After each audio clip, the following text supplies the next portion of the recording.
आज के हम वीडियो में रबी और खरीफ के बारे में बात करेंगे। अक्सर जो है बहुत छोटा क्वेश्चन था, बहुत इजी क्वेश्चन था, लेकिन अक्सर लोग इस पर कंफ्यूज हो जाते हैं इस पर और इसको याद करना शुरू कर देते हैं कि जो है कि कौन सी रबी फसल है, कौन सी खरीफ। अगर उसको आप थोड़ा सा दिमाग लगा अगर आप कर लें तो आप लाइफ टाइम तक आप उसको कभी भी नहीं भूलेंगे। थोड़ा सा एक आप ट्रिक आप समझ सकते हैं इसको, क्योंकि आप गांव के क्षेत्र के ज़्यादातर लोग हैं, ग्रामीण अंचल से हैं, उनको सारी चीज़ें पता होती हैं। तो चलिए हम थोड़ा सा देखते हैं ट्रिक से कैसे करते हैं इस पर रबी और खरीफ की। देखिए रबी और खरीफ आपका जो है मुख्यतः दो फसलें होती हैं, एक रबी और दूसरा आपका कौन सा खरीफ। तो देखिए इसमें हम कुछ याद कर लेते हैं कि ये आपका धान है, उसके बाद आपका मक्का है, इस पर धान है, मक्का है, ये आपका बाजरा है। ये आपका जो फसलें हैं वो आपकी कौन सी होती हैं, खरीफ होती हैं। और वैसे रबी में हम याद कर लेते हैं कि आपका चना है, गेहूं है, सरसों है। ये आपका जो फसलें होती हैं वो आपकी फसलें होती हैं, जो कि फसलें होती हैं किसकी, रबी की। तो इन चीज़ों को आप अगर थोड़ा सा अगर दिमाग लगा लीजिएगा तो ये चीज़ें क्या होती हैं कि आपको बहुत ईजिली तैयार हो जाएंगी। तो इसके लिए हम आपको ट्रिक बताते हैं। देखिए कैसे इसको हम याद करेंगे। एक भी आपको इसमें से ना रबी याद करना ना खरीफ। आपको देखिए तुरंत आप देखेंगे उसको तो आप तुरंत बता सकते हैं कौन सी फसल है। देखिए मैं इसको एक ट्रिक बना दे रहा हूँ, आप थोड़ा समझिए, मजाक ही है इसमें, मजाक में आप इसको याद कर सकते हैं। इस पर आप देखिए पहली चीज़, इसको खरीफ में आप इस बात समझ लीजिए कि पानी का इम्पोर्टेंस होता है। तो खरीफ में अगर जिन फसलों में पानी है, जैसे कि आप उसको क्या करते हैं कि उसको निचोड़ते हैं तो पानी निकलता है। तो आप एक चीज़ ये बताइए, अगर आप गन्ने को निचोड़ेंगे तो बताइए क्या निकलेगा, पानी निकलेगा ना। तो पानी अगर निकलेगा तो ये गन्ना कैसा होगा, खरीफ होगा। क्लियर है बात। दूसरी बात, अगर आप उसको निचोड़ कर पानी नहीं पा रहे हैं तो आप उसको क्या करते हैं, अगर उसको आप क्या करते हैं, जैसे आप उसको आग में उसको जब करेंगे, जैसे कि लावा निकलता है, इससे फूटता है। अगर आप उसको जो है आग के पास लेके जाइए उसको, तो अगर वो फूट जाए, उसमें लावा निकलता है, तो वो जैसे आप धान देखें, इस पर आप उसका जब भूंजते हैं तो उस पर क्या निकलता है, लावा निकलता है। तो अगर ये लावा निकलता है इस पर, तो ये चीज़ आपका क्या है, वो आपका कौन सा होगा, खरीफ। क्यों? क्योंकि उसमें पानी है, पानी जब उस पर मिलता है आग से तो उस पर क्या होता है, फूट जाता है इस पर। तो यहाँ से ये ट्रिक है। तो देखिए मक्का, पॉपकॉर्न आप खाते होंगे ना मूवी में, आप पॉपकॉर्न क्या होता है कि पॉपकॉर्न को भी जब आप जो है क्या करते हैं, उसको भूंजते हैं तो उस पर क्या निकलता है, वो लावा निकलता है इस पर। तो जो लावा है, अगर लावा जिसका भी निकल रहा है, जिस भी अनाज का निकल रहा है, तो आप समझ लीजिए फसल कौन सी होगी, खरीफ होगी। रबी में क्या होता है कि जो खरीफ नहीं है वो रबी होगी। तो रबी में क्या होता है कि अगर उसको आप क्या करते हैं, भूंजते हैं उसको आप, तो भूंजने पर उसमें क्या होता है कि वो थोड़ा सा जो है उसका लावा नहीं बनता, थोड़ा सा मुंह खुलता है। जैसे आप चना देख लीजिएगा, चना में क्या होता है कि आप उसको जब भूनते हैं थोड़ा सा उसकी ऊपर की लेयर हटती है। गेहूं में भी यही चीज़ होता है। तो आप इस चीज़ों को आराम से इस चीज़ को कर सकते हैं। तो रबी हुआ तो आपका जो है क्या कहते हैं, इस पर खरीफ हो, आप इसको ईजिली बहुत आसानी से बता सकते हैं कि इस पर कैसे करते हैं। इन चीज़ों को आप देख लीजिएगा कि ये आपका रबी की फसल और कौन सी खरीफ की फसल।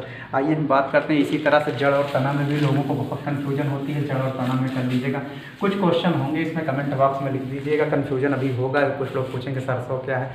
तो आप एक चीज़ जान लेते हैं, गेहूँ के जो खेत में हो सरसों उसी के साथ बोई जाती है। तो गेहूँ के साथ है, तो गेहूँ अगर रबी है तो वो भी क्या होगी, रबी की फसल होगी।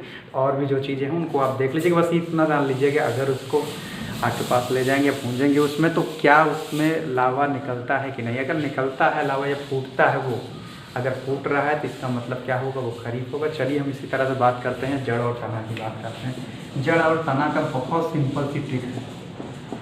अब देखिए भूमिगत की बात करते हैं। भूमि के अंदर मैं थोड़ा सा एक डायग्राम बना दे रहा हूँ, ठीक है। इसमें थोड़ा सा एक डायग्राम में बना दे रहा हूँ, आप भी समझ लीजिए कि जड़ के लिए एक बात करते हैं। अगर जड़ की हम बात करें तो जड़ की बात करेंगे तो इस पर यहाँ से, जैसे इसके नीचे की हम बात करते हैं, इसके नीचे अगर जो नीचे पाया जाता है, ज़मीन के नीचे अगर पाया जा रहा है, ज़मीन के नीचे पाए जाने पे एक कंडीशन होनी चाहिए कि अगर उसका आप सब्जी बना देते हैं तो 110% वो तना होगा। अगर आप उसकी सब्जी नहीं बना पा रहे, अगर आप उसकी सब्जी नहीं, उसका सलाद बनाते हैं, अगर सलाद बनाते हैं तो वो जड़ होगा। आप इसको मैं एग्जांपल से, आपको मजाक लग रहा होगा लेकिन मजाक नहीं है, आप मजाक में ही क्वेश्चन कर लेंगे। इसमें देखिए तना तना क्या था आपका कि जिसकी आप क्या बना सकते हैं, सब्जी। अभी बहुत लोगों को बहुत इस पे जो है क्या कहते हैं, बहुत इस पे ऑब्जेक्शन होगा, बड़ा आपत्ति होगी, अपवाद देंगे, कहेंगे इसका बताइए क्या होगा। मैं कमेंट बॉक्स में आप करिएगा, मैं उसका रिप्लाई दूंगा आपको। अब चलिए इसमें मैं थोड़ा सा इसको क्लियर कर दे रहा हूँ। सब तना की बात करते हैं। तना आप समझिए, देखिए अगर देखिए सबसे पहले मैं एक एग्जांपल ले लेता हूँ जो कि सबसे ज़्यादा पूछा जाता है, आपसे क्वेश्चन पूछा जाता है कि क्वेश्चन दे दिया जाता है, छोटे मोटे एग्जाम में ग्रुप डी में पूछा जाता है, आपसे वनडे एग्जाम में पूछा जाता है कि बताइए कि आलू क्या है, अदरक क्या है। चलिए मैं आलू को ही ले ले रहा हूँ एग्जांपल। आलू क्या है, अदरक क्या है, फिर प्याज क्या है इस पर। तो बहुत सारे ऐसे क्वेश्चन हैं। हल्दी क्या है आपका, तो आपसे ये चीज़ पूछता है कि हल्दी क्या है, अदरक क्या है, जड़ है कि तना है, तो हम बता रहे हैं आलू। बताइए इसकी सब्जी बना सकते हैं, यस बना सकते हैं, तना होगा। क्लियर। अदरक की सब्ज़ी तो बन नहीं सकती। अब आप कहेंगे ना सब्ज़ी बन सकती है इस पर, ना इसका सलाद बन सकता, तो क्या। तो देखिए अगर ये वाली ट्रिक फेल हो जाती, दूसरी ट्रिक ये लगाना होता है कि अगर कोई भी चीज़ है, अगर उस पर थोड़े से रेशे निकले हों, आप देखिए थोड़े से रेशे, आलू में भी आप देखते हो आँख निकली होती है अंकुरित होने के लिए, जिसके बोलते हैं ना आँख थोड़ा सा निकला होता है अंकुरित होने के लिए। तो आलू जिसमें अंकुरन कहीं से भी हो, फूटना शुरू हो या एक लेयर हो, अदरक में भी बात करते हैं तो थोड़ा सा आप देखेंगे जड़ टाइप से निकला होता है, हल्का हल्का रेसा रेसा। तो जिसके ऊपर जड़ निकल रही थी, इसका मतलब क्या है कि वो तना है, वो खुद ही तना है, उसके ऊपर जड़ है। तो आप ये भी क्या होगा, आपका तना होगा। प्याज की बात करते हैं तो प्याज तो सलाद में भी यूज होती है, उसके बाद सब्जी भी बनाते हैं कुछ लोग इसको। तो आप एक चीज़ देख लीजिए, जिसमें लेयर होंगी, परतें होंगे, ज़मीन के अंदर होगा परत परत, तो चाहे प्याज हो चाहे लहसुन। आप देखिए उसको एक परत खोलेंगे, दूसरी परत खोलेंगे, तीसरी। मैंने कहा था ना कि अगर किसी के ऊपर परत या उसके ऊपर जड़ चाहे टाइप दिख रहा है इस पर, तो आप एक बात जान लीजिए, अगर परत या जड़ टाइप आपको दिख रहा है इस पर, तो आप जान जाइए कि वो क्या होगा, आपका तना होगा। तो बताइए प्याज और लहसुन क्या होगा, आपका तना होगा, जिस पर बहुत आपको डिस्टर्ब होने की ज़रूरत नहीं है। हल्दी की गांठ देखते होंगे, हल्दी के गांठ के ऊपर हल्का हल्का रेसा आपको दिखता होगा, जड़ जड़ जैसे दिखता होगा ना। तो अगर वो जड़ जैसे दिख रहा है तो इसका मतलब क्या है, ये भी क्या है, आपका तना है।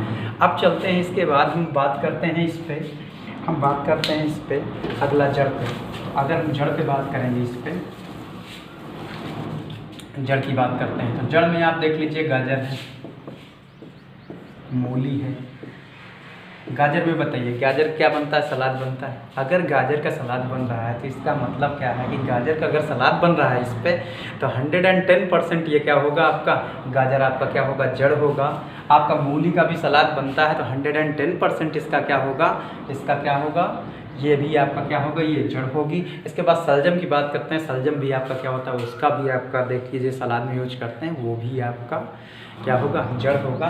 तो इस तरह से इस ट्रिक से हम बड़े आसानी से कर सकते हैं। तो क्वेश्चन 2-3 क्वेश्चन और आते हैं। लोग सबसे ज़्यादा पूछते हैं टमाटर बताइए क्या है। तो सबसे पहली चीज़, टमाटर तो ज़मीन के अंदर नहीं होता। हम यहाँ पे बात कर रहे हैं किसके, ज़मीन के अंदर के। तो टमाटर तो बाहर है, ज़मीन के बाहर है। तो अगर जो चीज़ बाहर है, अगर उसको आप व्रत में खाने के लिए यूज करते हैं तो आप जान लीजिए वो फल है। समझ में आया आपको। तो वहाँ से अगर टमाटर की बात करते हैं तो टमाटर आपका क्या होता है, फल होता है। तो आप एक चीज़ ये बात क्लियर से समझ लीजिए इस पर कि टमाटर जो होगा वो आपका इससे बाहर जाएगा। तो आप एक चीज़ समझ लीजिए कि याद करने की ट्रिक हो या कुछ भी हो, आप किसी तरह भी समझ लीजिए कि जो तना है, तो आप इसको मैं फिर से एक बार क्लियर करा दे रहा हूँ। आलू के ऊपर आँख निकली रहती है। दूसरी चीज़ सब्जी बनती है, यहीं से आप क्लियर कर लीजिए। सब्जी बनती नहीं, क्वेश्चन पूछिए सब्जी बनती है, यस बनती है। अगर सब्जी बनती है इसका मतलब क्या है, अगर सब्जी बनती है तो इसका मतलब वो क्या होगा, आपका तना होगा। प्याज दोनों बनता है, बड़ा कन्फ्यूजन, लेकिन आप देखते हैं उसको निकाल सकते हैं, एक लेयर से दूसरी लेयर, एक दूसरी लेयर से तीसरी। तो अगर इस तरह का चीज़ें आती हैं तो वो भी आपका क्या होगा, तना होगा।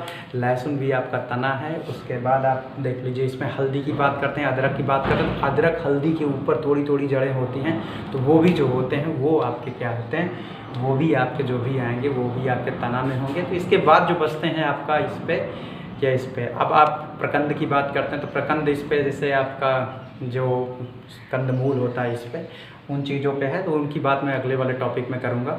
अब देखते हैं कि ये वाला जो अभी आपने दोनों टॉपिक पढ़ा था, मैं 5 मिनट में रिवाइज कर दे रहा हूँ। एक मैंने पढ़ा था रबी और खरीफ, रबी और खरीफ, और यहाँ पे मैंने पढ़ा जड़ और तना, जड़ और तना। तो जड़ और तना की बात करेंगे तो जड़ और तना क्या होता है कि जड़ और तना की बात करेंगे, जड़ वह है जिसकी आप क्या बना पाएँ, सलाद। तना वह है जिसकी आप सब्जी बना लेते हैं। रबी वो है जिसमें आप क्या करते हैं, उसको भूनने पर उगता है हल्का फुल्का। खरीफ वह है जो लावा निकले, ठीक है। आप जिन लोगों ने भी अभी चैनल को सब्सक्राइब नहीं किया होगा, आप चैनल को सब्सक्राइब कर लीजिए। 1000 सब्सक्राइबर के बाद मैं लाइव क्लास लूँगा इस पर, तब आप उस पर कमेंट लिखिएगा, मैं आंसर बताऊँगा उस टाइम इस पर। धन्यवाद।